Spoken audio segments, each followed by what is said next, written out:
सबसे पहला होमोनिम जो है वो हमारा क्या है, अल्यूड। ठीक है, अब देखो एक जो होमोनिम है वो ए से शुरू हो रहा है, जिसमें हमारी स्पेलिंग में देखो यहां पर आप ध्यान से देख सकते हो कि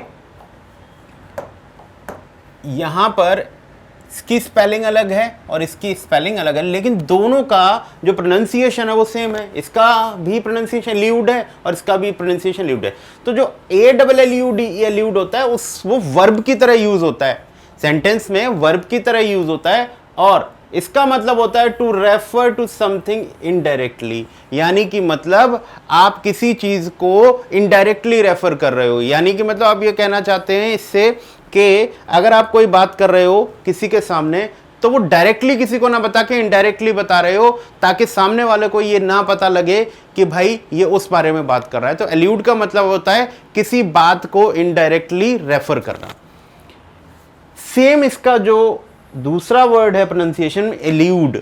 एल्यूड का मतलब होता है टू एस्केप और अवॉइड, यानी कि मतलब कहीं से भाग जाना या किसी को अवॉइड करने को हम एल्यूड भी कहते हैं। The thief manage to elude the police, यानी कि मतलब यहां से समझ में आ गया होगा कि वो किस तरीके से उन्हें चकमा देके अवॉइड कर गया। और यहां पर एल्यूड का मतलब the speaker eluded to the recent controversy. Eluded to the recent controversy का मतलब है कि जो स्पीकर था उसने बात बात में जो रीसेंट कंट्रोवर्सी चल रही है उसके बारे में उसने क्या किया, एक तरीके से इशारा किया, डायरेक्टली नहीं इनडायरेक्टली।